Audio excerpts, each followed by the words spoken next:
Hello everyone, welcome back to my YouTube channel doctor Kapil Dhawan. आज मैं आपसे डिस्कशन करूंगा कि विदाउट पीएचडी जो असिस्टेंट प्रोफेसर की जॉब है, ठीक है, इसमें प्रमोशन पर कितना इंपैक्ट पड़ता है और आपके डेजिग्नेशन पर कितना इंपैक्ट पड़ेगा। इन सभी बातों को लेकर कि पीएचडी अगर हो और पीएचडी ना हो तो दोनों में आपका डेजिग्नेशन और आपका प्रमोशन, आपकी सैलरी, इन सब चीज़ों पर कितना इंपैक्ट पड़ता है, क्या क्या इंपैक्ट पड़ता है, इन सभी बातों पर मैं आपसे डिस्कशन करने वाला हूँ। ठीक है, मैं आपको बताऊँ यहाँ पर कि असिस्टेंट प्रोफेसर जो है ये बेस्ट जॉब इन इंडिया है।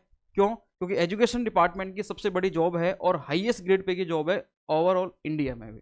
इंडिया की सबसे ज़्यादा हाईएस्ट ग्रेड पे की जॉब कौन सी है?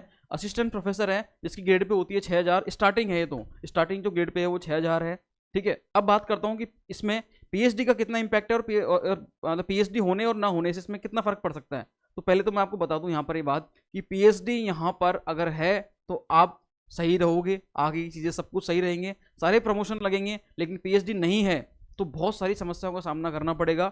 आपका designation lifetime assistant professor ही रहेगा, डेजिग्नेशन चेंज नहीं होगा। मतलब जो एक तो होता है वैसे मिलना, मतलब सारे जो प्रमोशंस हैं सैलरी में, ठीक है, साथ में स्केल चेंज होना, ग्रेड पे चेंज होना, वो बात अलग है। और एक होता है डेजिग्नेशन में प्रमोशन। तो डेजिग्नेशन में जो प्रमोशन है वो आपको पीएचडी से ही मिलेगा, विदाउट पीएचडी वो नहीं मिलने वाला। मतलब अपन जो देखते हैं कि assistant professor, associate professor, professor, तो अभी अपन स्टार्टिंग में बनते हैं असिस्टेंट प्रोफेसर, लेकिन एसोसिएट और प्रोफेसर बनने के लिए, मतलब एसोसिएट प्रोफेसर और प्रोफेसर बनने के लिए आपको पीएचडी जरूरी है, पीएचडी चाहिए ही चाहिए। सही है। अब मैं आपको बताता हूँ यहाँ पर, देखो, पहली बात तो ये बेस्ट जॉब इन इंडिया है, ये तो आप सब अच्छे से जानते हो और जान भी गए होंगे। ठीक है, मेरी वीडियोस को देख देख के आपको इस पर बिल्कुल फील होने लग गया हो कि शायद इससे अच्छी जॉब तो कुछ नहीं हो सकती। ठीक है, विदाउट पीएचडी की बात करते हैं। विदाउट पीएचडी अगर आप करोगे तो मैं आपको एक स्टेटमेंट दे दूं सिंगल लाइन में कि हम जब तक आपके पास पीएचडी नहीं है तब तक आप असिस्टेंट प्रोफेसर ही रहोगे, आप एसोसिएट प्रोफेसर और प्रोफेसर नहीं बन सकते।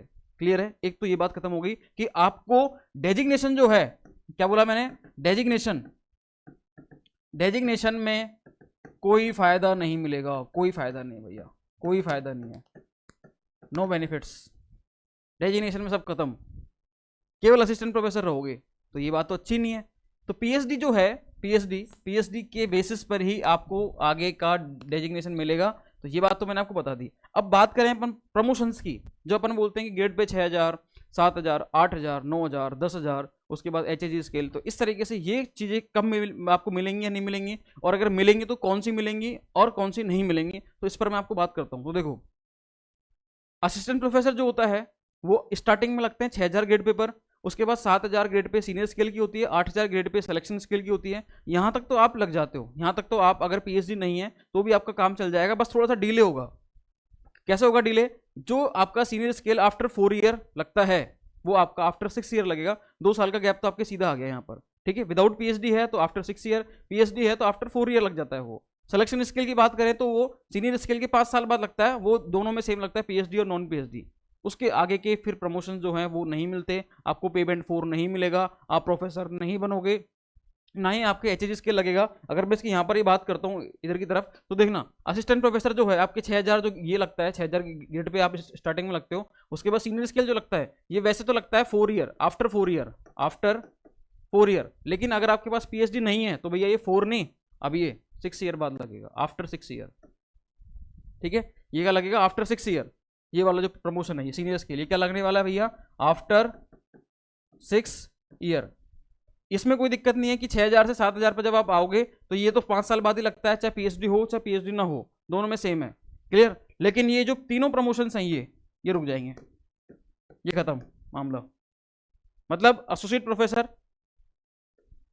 आप नहीं बन पाओगे, मतलब आपके जो PB4 है, पेबेंट 4, ये पेबेंट 4 वाला किस्सा खत्म, ये नहीं लगेगा आपके अगर आपके पास पीएचडी नहीं है तो। इधर बात करें प्रोफेसर की तो भैया ग्रेड पे 10000 है, ठीक है, यहाँ पर ये आपके ग्रेड पे भी नहीं, आपका जो डेजिग्नेशन है प्रोफेसर वाला वो नहीं, और आपके ये जो प्रमोशन लग रहे हैं ये भी नहीं लगेंगे। और एचईजी स्किल को तो भूल ही जाओ। मतलब पीएचडी और नॉन पीएचडी में कितना डिफरेंस रहता है इसके बारे में मैंने आपको बताया यहाँ पर। ये सभी देख सकते हो आप चीज़ें यहाँ पर कि विदाउट पीएचडी अगर है तो आप केवल सीनियर स्केल, सिलेक्शन स्केल तक जा सकते हो, उसमें भी आपको 2 साल का डिले मिलेगा, 2 साल लेट जाओगे आप। सीनियर स्केल जो 4 साल बाद लगता है वो 6 साल बाद लगेगा। सिलेक्शन स्केल फिर भी मिल जाएगा, लेकिन जो असिस्टेंट प्रोफेसर वाला पेबेंट 4 है वो नहीं मिलेगा आपको, प्रोफेसर वाला नहीं मिलेगा, और साथ में एचएजी स्केल का कोई फायदा नहीं मिलेगा। ये सारी चीज़ें यहाँ पर है। क्लियर है? सैलरी में कितना अंतर है तो मैंने आपको दिखा दिया अभी यहाँ पर। ये ये आप देख सकते हैं यहाँ से सैलरी वगैरह में कितना अंतर आएगा। ठीक है, इसका आप स्क्रीनशॉट भी ले सकते हैं और आप आराम से इसको एनालिसिस कर लेना। ठीक है, मैंने प्रमोशन पर ऑलरेडी एक वीडियो बनाई हुई है, तो यहाँ पर मैंने सिर्फ सिंपल सी बात ही बोली है, without PhD no benefit in designation. ठीक है, और स्किल का फायदा मिलेगा केवल वो सीनियर स्किल और सिलेक्शन स्किल तक, आगे की स्किल वो भी नहीं मिलेंगे आपको, प्रमोशन भी नहीं मिलेंगे। क्लियर? तो पीएचडी और विदाउट पीएचडी मैंने आपको बता दी सारी चीजें, क्योंकि आप पूछ रहे थे बार बार कि पीएचडी और नॉन पीएचडी में सर क्या क्या डिफरेंस रहेगा, इसलिए मैंने इन पर आपको बताया। क्लियर है? मिलते हैं फिर नेक्स्ट वीडियो में, और भी कोई अपडेट होगी असिस्टेंट प्रोफेसर की रिगार्डिंग तो मैं आपको इसके बारे में बताता रहूँगा। जल्दी मैं और भी कंटेंट, नया नया कंटेंट लाता रहूँगा।